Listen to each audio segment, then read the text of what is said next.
Hi friends, എല്ലാവർക്കും tips or happy ലൈഫിൻ്റെ പുതിയൊരു വീഡിയോയിലേക്ക് സ്വാഗതം.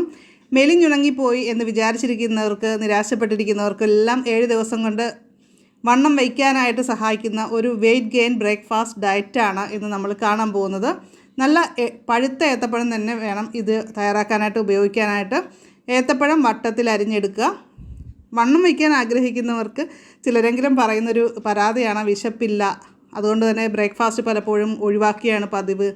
അല്ലെങ്കിൽ ഉച്ചയ്ക്ക് മുമ്പായിട്ടൊക്കെയാണ് അവർ ബ്രേക്ക്ഫാസ്റ്റും ലഞ്ചും കൂടി ഒന്നിച്ച് കഴിക്കുന്നവരുണ്ട്. അപ്പോൾ അതിനെല്ലാത്തിനുമുള്ള പരിഹാരം പറഞ്ഞു തരാം. അപ്പോൾ നമ്മൾ ഏത്തപ്പഴമൊക്കെ അരിഞ്ഞു വെച്ചു. അപ്പോൾ ഇനി നമുക്ക് ചീനച്ചട്ടി അടപ്പത്ത് വെച്ച് അതിലേക്ക് 1 സ്പൂൺ നെയ്യ് ചേർത്ത് കൊടുക്കാം. ശരീരം പുഷ്ടിപ്പെടാനായിട്ട് ആയുർവേദത്തിൽ നെയ്യ് ബേസായിട്ടുള്ള പല മരുന്നുകളുണ്ട്. അപ്പോൾ നമുക്ക് നെയ്യ് വേണം ചേർക്കാനായിട്ട്, വെളിച്ചെണ്ണയൊന്നും വേണ്ട. ഇനി നമുക്ക് അരിഞ്ഞു വെച്ചിരിക്കുന്ന ഏത്തപ്പഴം അതിലേക്ക് ചേർത്ത് കൊടുത്തിട്ട് നമുക്ക് ഫ്രൈ ചെയ്തെടുക്കാം. ഏത്തപ്പഴം കട്ട് ചെയ്യുമ്പോൾ ഒരു മീഡിയം സ്ലൈസ് ആയിട്ട് വേണം ചെയ്യാൻ കേട്ടോ, ഒരുപാട് വലിപ്പത്തിൽ വേണ്ട. നമ്മൾ തീ എപ്പോഴും മീഡിയം ഫ്ലെയിമിൽ വെച്ചിട്ട് വേണം ഈ ഒരു വെയ്റ്റ് ഗെയിൻ ഫുഡ് തയ്യാറാക്കാനായിട്ട്, അല്ലെങ്കിൽ പെട്ടെന്ന് തന്നെ ഒരു വശം കരിഞ്ഞു പോകാനായിട്ട് സാധ്യതയുണ്ട്. നമ്മുടെ ഗിവ് അവേ വീഡിയോയുടെ 3ാമത്തെ വീഡിയോ ആണ് ഇപ്പോൾ നിങ്ങൾ കണ്ടുകൊണ്ടിരിക്കുന്നത്. 7 വീഡിയോകളാണ് ടോട്ടൽ ഉള്ളത്.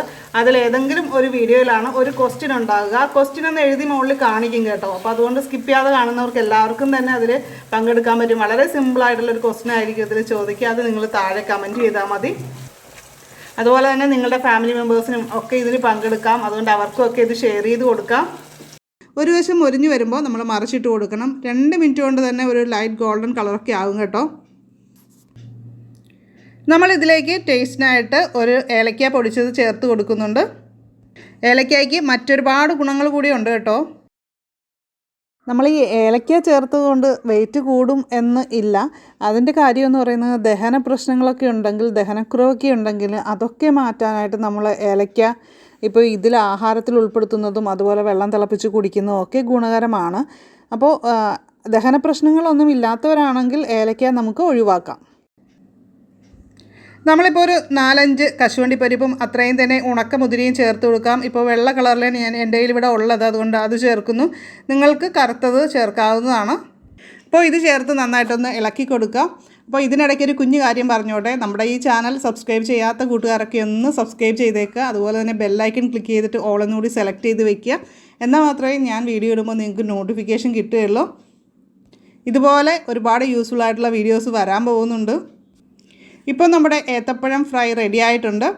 ഇത് നമുക്ക് കഴിക്കുന്നതോടൊപ്പം തന്നെ 1 ഗ്ലാസ് പാലും കൂടി കഴിക്കുക. ഇതൊരു ആഴ്ച കഴിക്കുമ്പോൾ തന്നെ നമ്മുടെ വെയിറ്റ് കൂടുന്നതായിട്ട് നമുക്ക് ഫീൽ ചെയ്യും. അതുകൊണ്ട് തന്നെ ഫസ്റ്റ് നമ്മൾ വെയിറ്റ് ഒന്ന് ചെക്ക് ചെയ്യുക. അതിനുശേഷം ഒരാഴ്ച കഴിഞ്ഞിട്ടും ചെക്ക് ചെയ്യുക. തീരെ വിശപ്പില്ല എന്ന് പറഞ്ഞിട്ട് ഫുഡ് കഴിക്കാതിരിക്കുന്ന ആൾക്കാരുണ്ട്. പിന്നെ ഹോർമോൺ പ്രോബ്ലം മൂലം മെലിഞ്ഞിരിക്കുന്നവരുണ്ട്. അപ്പോൾ 1 ടീസ്പൂൺ ഉലുവ നമ്മൾ തലേദിവസം തന്നെ വെള്ളത്തിലിട്ട് പിറ്റേ ദിവസം ആ വെള്ളം ഊറ്റി കുടിക്കുക. അതായത് ഉലുവ നമുക്ക് മാറ്റിയിട്ട് കുടിക്കാവുന്നതാണ്. ഇതൊരു മാസം കണ്ടിന്യൂ ചെയ്യുക. നല്ലൊരു മാറ്റം ഉണ്ടാകും. ഇത് നമുക്ക് റെഗുലറായിട്ട് കഴിക്കാവുന്ന ഒരു കാര്യം കൂടിയാണ് കേട്ടോ, ഉലുവ വെള്ളം. ഇപ്പോൾ ചിലർക്കെങ്കിലും ഡൗട്ട് ഉണ്ടാകും, ഉലുവ വെള്ളം വെയിറ്റ് കുറയ്ക്കാനാണോ വെയിറ്റ് കൂട്ടാനാണോ ഉപയോഗിക്കുന്നത്? ഇത് ഹോർമോൺ പ്രശ്നങ്ങൾ മൂലം ഇങ്ങനത്തെ വെയിറ്റിലുള്ള വേരിയേഷൻസ്, അല്ലെങ്കിൽ വെയിറ്റ് വയ്ക്കാതിരിക്കുക, അല്ലെങ്കിൽ വെയിറ്റ് ഓവറാകുക, ഇതിനെല്ലാത്തിനും ഈ ഹോർമോൺ പ്രശ്നം മാറിക്കഴിഞ്ഞാൽ നമുക്ക് കറക്റ്റായി കിട്ടും. അതിന് വേണ്ടിയിട്ടാണ് നമ്മൾ അങ്ങനെ കഴിക്കാൻ പറയുന്നത്. ഇതോടൊപ്പം നമുക്ക് വിവിധ പഴങ്ങളും പച്ചക്കറികളും എല്ലാം ആഹാരത്തിൽ ഉൾപ്പെടുത്തുക കൂടി ചെയ്യാം. അപ്പോൾ നമ്മുടെ ഇന്നത്തെ ഈ വീഡിയോ ഇഷ്ടപ്പെട്ടു കഴിഞ്ഞാൽ ലൈക്ക് ചെയ്യുക. അതുപോലെ തന്നെ നിങ്ങളുടെ ഫ്രണ്ട്സിനും റിലേറ്റീവ്സിനും ഒക്കെ ഈ വീഡിയോ പരമാവധി ഷെയർ ചെയ്യുക. അവർക്കും ഇത് വളരെ യൂസ്ഫുൾ ആയിട്ടുള്ള ഒരു കാര്യമായിരിക്കും. നിങ്ങളുടെ അറിവുകൾ, അഭിപ്രായങ്ങളൊക്കെ നിങ്ങൾ വീഡിയോയിൽ കമൻറ്റ് ചെയ്യുക. അപ്പോൾ നമുക്ക് മറ്റൊരു വീഡിയോയിൽ മറ്റൊരു അറിവുമായിട്ട് ഉടൻ തന്നെ വീണ്ടും കാണാം. എല്ലാവർക്കും നല്ലൊരു ദിവസം ആശംസിക്കുന്നു. നന്ദി, നമസ്കാരം.